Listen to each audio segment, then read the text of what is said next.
యుఎస్సిఎస్ఎస్ నోస్ట్రోమ్ ఒక ఆర్టిఫాక్ట్‌ని రిట్రీవ్ చేయడానికి space debris దగ్గరికి వెళ్తుంది. వేయాండొత్తాని కార్పొరేషన్‌కి చెందిన ఒక ప్రోబ్ ఆ ఆర్టిఫాక్ట్‌ని రిట్రీవ్ చేసి స్పేస్ షిప్‌లోకి తీసుకొస్తుంది. అప్పుడు కొందరు సైంటిస్ట్స్ ఒక లేజర్‌ని యూజ్ చేసి దాన్ని ఓపెన్ చేస్తారు. అందులో ఒక ఏలియన్ బాడీ ప్రిజర్వ్ చేసి ఉండటం చూస్తారు. దాని మీద రీసెర్చ్ చేయడానికి ల్యాబ్‌కి తీసుకొని వెళ్తారు. మరోపక్క జాక్సన్ స్టార్ మైనింగ్ కాలనీలో రెయిన్ కెరాడిన్ తన రోబోట్ బ్రదర్ యాండీతో కలిసి పనిచేస్తూ ఉంటుంది. తన తండ్రి చనిపోయే ముందు రెయిన్ కి తోడుగా ఉండడం కోసం యాండీని సృష్టిస్తాడు. ఇక వర్క్ కాంట్రాక్ట్ అయిపోవడంతో ఆ ప్లానెట్ నుండి వెళ్లిపోవడానికి టికెట్ కొనబోతే కొత్త రూల్స్ వల్ల ఇంకో 6 సంవత్సరాలు పనిచేయాల్సి ఉందని చెప్తుంది. వెనక్కి తిరిగి చూస్తే యాండీని ఎవరో కొంతమంది కొట్టడం చూస్తుంది. వాళ్ళు వెళ్లిపోయాక ఇంటికి తీసుకుని వెళ్లి రిపేర్ చేస్తుంది. అప్పుడు ఎక్స్ బాయ్ ఫ్రెండ్ టైలర్ దగ్గర నుండి వీడియో కాల్ వస్తుంది. అర్జెంటుగా ఒక సీక్రెట్ మిషన్ కోసం యాండీని తీసుకొని రమ్మంటాడు. యాండీ రెయిన్ టైలర్ బేస్ దగ్గరికి చేరుకుని టైలర్ తో పనిచేస్తున్న క్రూని కలుస్తారు. టైలర్ సిస్టర్ కే అండ్ తన cousin Bjorn, pilot Bjorn girl friend నవారో కూడా టైలర్ తో పనిచేస్తూ ఉంటారు. వాళ్ళందరూ అబాండ్ అయిన వేయాండొత్తాని షిప్ లోకి వెళ్లి అందులో ఉన్న క్రయోటిక్ స్పాట్స్ ని దొంగిలించి స్వేచ్ఛగా బ్రతికే ప్లానెట్ ఎవాగాకి వెళ్లాలనుకుంటారు. అక్కడ నుండి వెళ్ళడానికి 9 సంవత్సరాలు పడుతుందని చెప్తాడు. కానీ షిప్ టర్మినల్ యాక్సెస్ కావాలి అంటే మనకి యాండీలో యూజ్ చేసిన ఒత్తాని కార్పొరేషన్ టెక్నాలజీ కావాలి అంటాడు. రెయిన్ అది యాండీకి డేంజర్ అని ఒప్పుకోదు. కానీ టైలర్ యాండీ ఒక రోబోట్ అని గుర్తు చేసి ఒప్పిస్తాడు. ఇక 6 కలిసి కార్బులైన్ అనే షిప్ లో జాక్సన్ స్టార్ కాలనీ నుండి పైకి వెళ్తారు. అప్పుడు మొదటిసారి సూర్యుడిని చూస్తారు. డెరల్ స్టేషన్ కి చేరుకుంటారు. అది రాములస్ రెమిస్ అనే 2 పార్ట్స్ గా విడిపోయి ఉంటుంది. లోపలందరూ క్రైటోసిస్ పార్ట్స్ కోసం వెతుకుతుంటారు. కానీ రెయిన్ కేక్ బాగోపోవడంతో అక్కడే ఉండిపోతుంది. అప్పుడు కే ప్రెగ్నెంట్ అని తెలుసుకుంటుంది. కానీ అన్న టైలర్తో చెప్పొద్దనడంతో సైలెంట్గా ఉంటుంది. బియాన్ తల్లి ఒక సింథటిక్ రోబోట్ కారణంగా మైనింగ్ యాక్సిడెంట్లో చనిపోతుంది. దానివల్ల యాండీ అంటే అతనికి ఇష్టం ఉండదు. ఇంతలో వాళ్ళు పార్ట్స్ ఉన్న ప్లేస్ని కనిపెడతారు. కానీ అక్కడ 5 పార్ట్స్ మాత్రమే ఉంటాయి. అంతేకాకుండా వాళ్ళకి కేవలం 3 సంవత్సరాలు సరిపడే ఫ్యూయల్ మాత్రమే ఉందని గమనిస్తారు. షిప్లో ఏమైనా ఫ్యూయల్ దొరుకుతుందేమని వెతుకుతుండగా యాండీ బియాన్ ల్యాబ్లో ఉన్న హోల్లో పడిపోకుండా కాపాడతాడు. అప్పుడు ఒక రూమ్లో రోబోట్ సగంగా పడి ఉండడం చూసి లోపలికి వెళ్తారు. షిప్ వెంటనే లాక్డౌన్ మోడ్లోకి వెళ్ళడంతో అందులో ఇరుక్కుపోతారు. మరోపక్క ఐస్లో ఉంచిన కొన్ని ఏలియన్ క్రీచర్స్ ఐస్ కరిగిపోవడంతో చిన్నగా బయటకు వస్తుంటాయి. కేని రెస్ట్ తీసుకోమని రెయిన్, నవారో మిగిలిన వాళ్ళకి హెల్ప్ చేయడానికి వెళ్తారు. అప్పుడు విరిగిపోయిన రోబోట్ని చూస్తారు.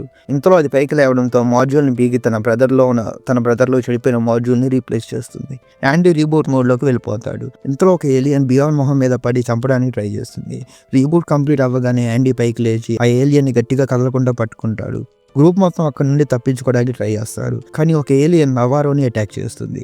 అందరూ కష్టపడి ఆ ఏలియన్ని లాగుతుండగా యాండీ మళ్ళీ రీబూట్ అయ్యి ఈసారి కంపెనీకి లాయల్ గా మారుతాడు. అసలు ఇక్కడ ఏం జరుగుతుందో తెలుసుకుందామని ఆ సగం రోబోట్ ని యాక్టివేట్ చేస్తారు.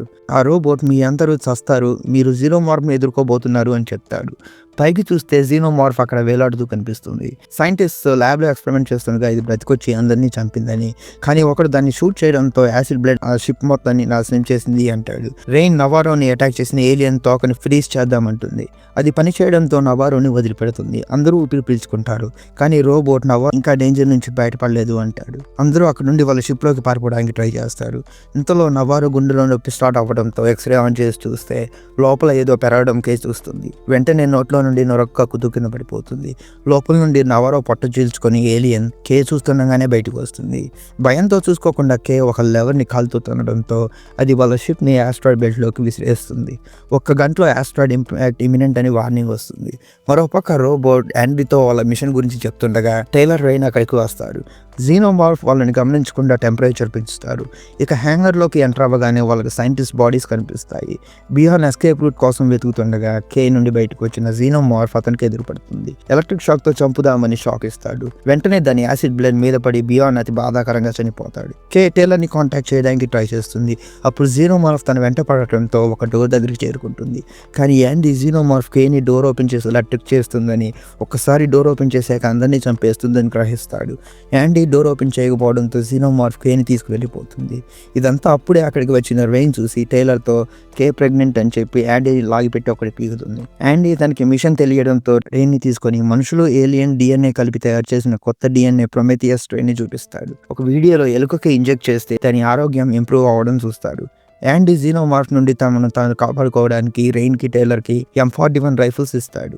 కానీ మిగతా వీడియో చూడడం మర్చిపోతారు. ఎలుక నుండి ఒక ఏలియన్ క్రీచర్ బయటకు వచ్చి ఒక హైబ్రిడ్ జీనోమార్ఫ్గా మారుతుంది. ఇక కారిడార్లోకి ఎంటర్ అవ్వగానే వాళ్ళకి కే ఏలియన్ గూడ్లో ఇంకా బ్రతికే కనిపిస్తుంది. టైలర్ తనతో తీసుకొచ్చిన హైబ్రిడ్ డిఎన్ఏ కేలో ఇంజెక్ట్ చేయడానికి ట్రై చేస్తాడు. కానీ రెయిన్ అతను ఆపడంతో ఇంజెక్ట్ చేయడు. కేని తీసుకొని అక్కడి నుండి పారిపోతుంటారు. ఆ టైంలో జీనోమార్ఫ్ టైలర్ కడుపులో దాని తోకతో పొడిచి మొహం చీల్చుకొని బయటకు వస్తుంది.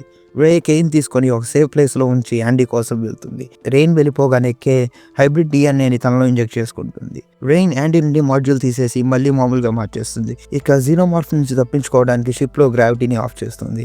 వెంటనే రైఫిల్ తీసుకొని షూట్ చేయడంతో యాసిడ్ మొత్తం షిప్ నిండా స్ప్రెడ్ అవుతుంది. రెయిన్ కూడా దాదాపు యాసిడ్లో పడిపోతుంది. కానీ గన్ రీకాయిల్ చేసేటప్పుడు వెనక్కి తన్ని కింద పడుతుంది. ఇక ఎలివేటర్లోకి వెళ్ళేటప్పటికి గ్రావిటీ తిరిగి రావడంతో రెయిన్ పైనుండి కింద పడే టైంలో జీనోమార్ఫ్ తోకతో పట్టుకుంటుంది.